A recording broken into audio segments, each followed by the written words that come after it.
Hello, everyone. Welcome to MSS Mentorship and Online Classes. I am Mohamed Sheikh Sise, your tutor and your mentor.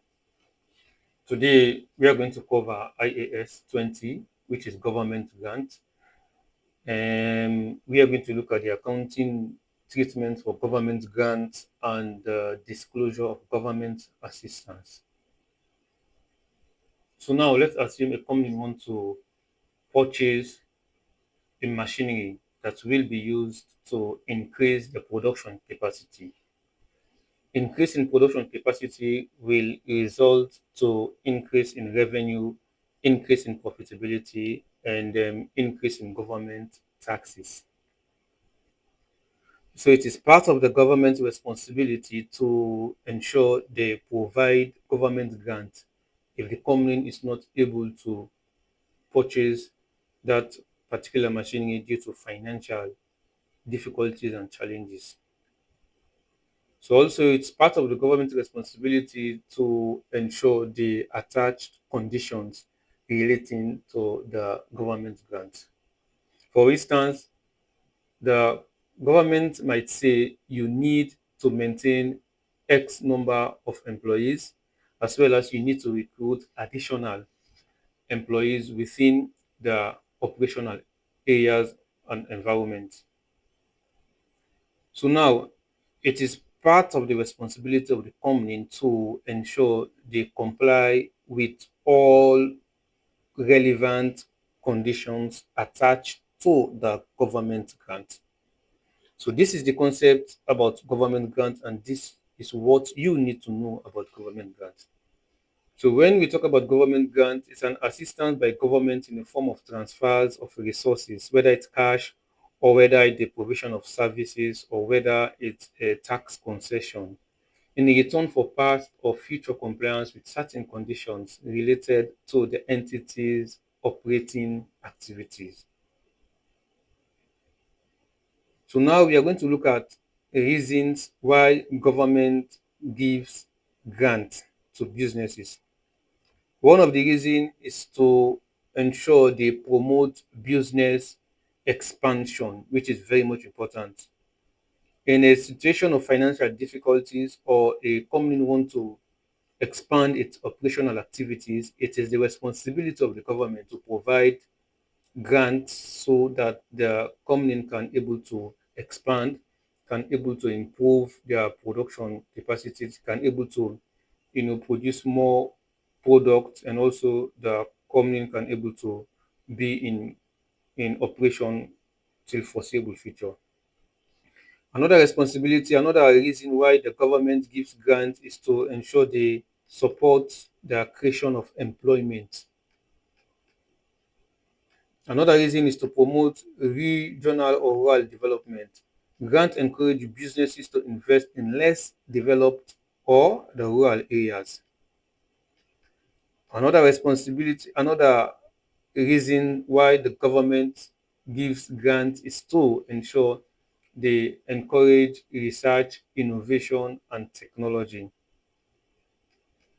Another reason to support environmental sustainable initiatives. So these are all reasons why government gives grant to businesses. So now we are going to look at the concept of IAS 20 relating to how we can account, present, and disclose government grant and government assistance. The main objective of IAS 20 is to ensure that the government grants are systematically recognized within the financial statements, whether we are going to net it off against the related costs or whether we are going to account for it as a deferred income. Now, the essence of IAS 20 is to ensure that there is a transparency in financial reporting. We need to maintain a consistent accounting treatment and a consistent presentation within the financial statements relating to government grant, which is very much important for us to understand. And also, government grants often provides money or incentive to companies to export their goods or to promote local employment. Government grants should be a revenue or capital grant. So now, when we talk about the revenue grant, we have two approaches to recognize the government grant. We have the revenue approach and we have the capital approach. Now, when we talk about the revenue grant, it's a type of government grant that is intended to compensate an entity for expenses or losses already incurred or to provide immediate financial support with no future related costs. So any category of government grant that is relating to the compensation of losses or expenses, we can classify and categorize it as the revenue grant. So we are going to use the revenue approach to account for that particular government grant. So now when we talk about the capital grant, this is the grant that specifically relating to the purchase of non-current assets, to the development of non-current assets, to the construction of non-current assets. So we need to know the two approach which we are going to use to recognize the government grant, because the nature of the government grant will be determined by the type of grant that is received from the government, the purpose and the basis of the government grant, which is very much important. Because as an accountant, you need to know the distinction, because you need to know which method you are going to use to account for the government grant. So now we need to understand the key concept, the two principles which determine the treatment of government grant. We have the prudence concept and we have the accrual concept. The prudent concept is saying that grant should not be recognized until the conditions for the receipt have been complied with and there is a reasonable assurance that the grant will be received. Two conditions according to the prudence concept. It's saying that we need to have assurance that we are going to receive the amount from the government, as well as we are going to comply with the conditions attached to the government grant. So if these two conditions are met, we are going to recognize the government grant. But if they are not, either did not meet, then it means we are not going to recognize that particular government grant. This is what the prudence concept is saying. The accrual concept is saying that grants should be matched with the expenditure towards which they were intended to contribute. So when we are going to look at the accounting treatment for the revenue grant, and the accounting treatment for the capital grant, we are going to understand the concept of accruals. So now, let's take a look at few definitions that we need to know. So among the definitions that we need to know, we are looking at the definition of government. Government refers to agencies or similar bodies, whether it's local, national, or international. Government assistance is broader than grant, includes any government action designed to provide economic benefit to an entity. For instance, giving out tax relief, giving out tax concession, giving out free advice to company. So now, when we talk about the grant related to income, which is the revenue grant, as I explained a few minutes ago, these are grants intended to compensate for expenses or losses already incurred or for immediate financial support. So any category of government grant which is to compensate for expenses, which is to compensate for losses, which is to provide immediate financial support can be classified as the revenue or income grant. So now grant related to assets, as we mentioned earlier about the capital grant. So these are grants whose primary condition is that the entity must purchase, construct, or otherwise acquire long-term assets, which is very much important for us to know.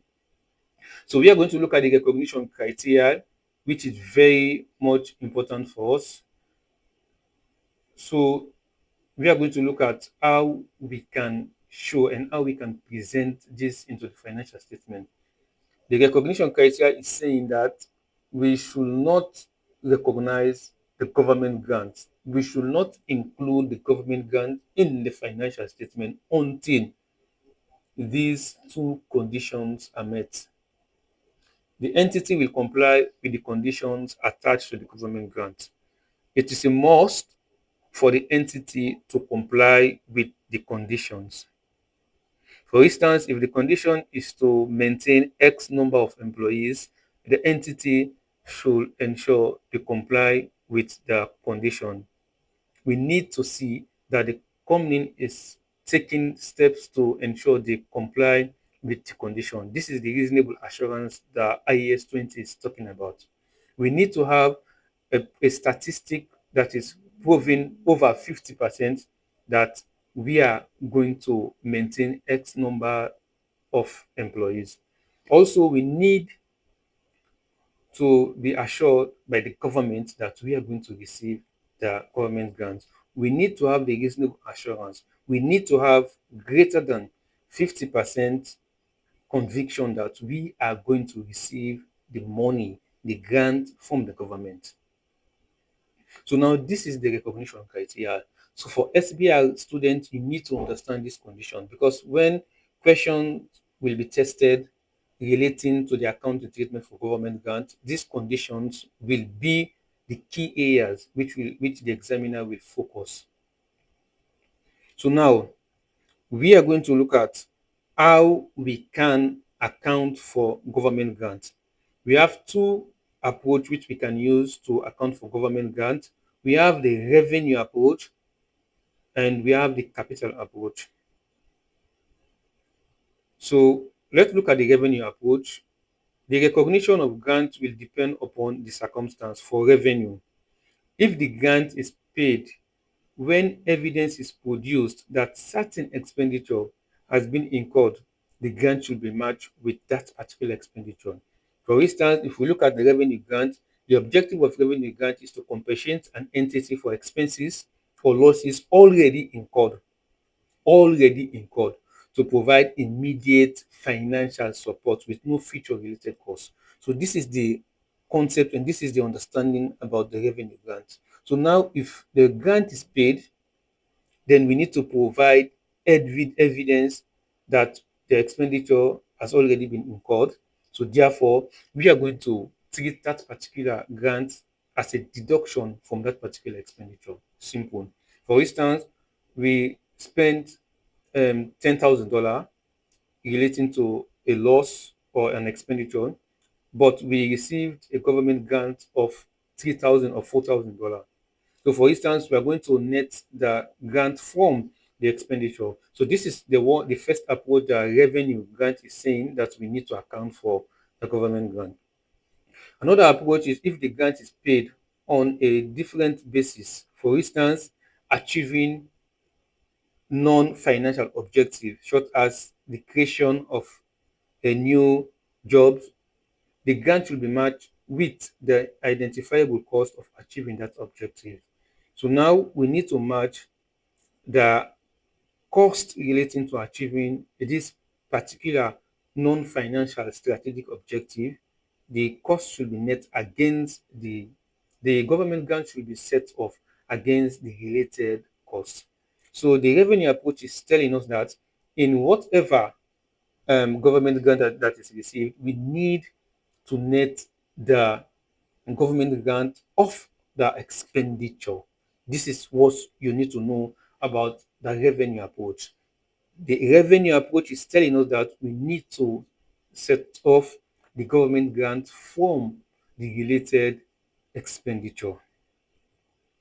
Now, we are going to look at the presentation of the revenue grant. IAS 20 allows short grants to either be presented as a credit in the statement of profit or loss, as government grant income separately. We shown it as a government grant in the statement of profit or loss, or deduct it from the related expenses. Simple. So this is how we are going to present the government grant. So now let's discuss about the capital grant. So when we talk about capital grant, it means grant that is given to purchase, to construct, or to develop a long-term capital asset in nature. So IAS 20 permits two treatments. First, we need to write off the grant against the cost of the non-current asset, the asset that we are going to purchase, the asset that we are going to develop. We need to deduct the cost from the grant from the cost of the asset, and the remaining we are going to depreciate the reduced cost. Another accounting treatment, we need to account for the government grant as a deferred income. We are going to transfer on annual basis a portion of the government grants to revenue on annual basis until we offset the whole deferred income, the whole government grant over a stipulated period of time. So now let's look at the treatment of the capital grant. Grant for purchase of non-current assets should be recognized over the expected useful life of the related cost. IAS 20 permits two treatments. Both treatments are equally acceptable and capable of giving a fair presentation. Method 1. On initial recognition, deduct the grant from the cost of the non-current asset and depreciate the reduced cost. This is method 1. We need to deduct the government grant from the cost of the non-current asset and depreciate the reduced cost. Method 2, recognize the grant initially as deferred income and transfer a portion to revenue each year, so offsetting the higher depreciation charge based on the original cost. So this is what the method 2 is saying. We, so now this is all what we need to know about the accounting treatment for for the government grant. So now let's look at example one. I am not going to solve example one. I'm going to explain it, and when we are going to look at the live online session, I'm going to solve it there. B Limited established a new factory and it receives a government grant for 20,000. This is the amount that we received for government grant. In respect of capital equipment of $120,000. So the cost of the equipment is $120,000 and we receive $20,000 as government grant. It depreciates all plant and machinery at 20% per straight line. So this is how we are going to depreciate the reduced cost. Required, show the statement of profit or loss and statement of financial position extract in respect of the grant in the first year under both conditions. So now, the first method is saying that we need to offset the government grant from the cost of the assets and we depreciate the reduced cost. So for method one, we are going to subtract 20,000 from 120,000. Simple. And the remaining $100,000, we are going to depreciate it.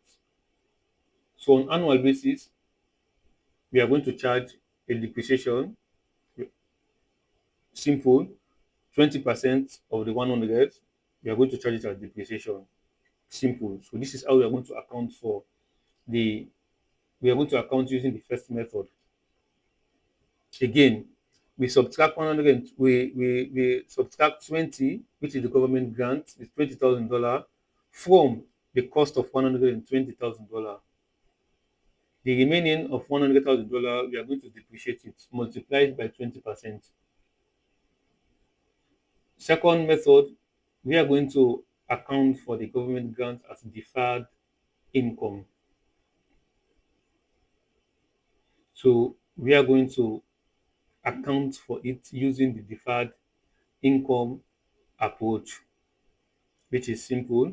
On annual basis, we are going to calculate 20% of the amount as additional as a revenue which we are going to recognize.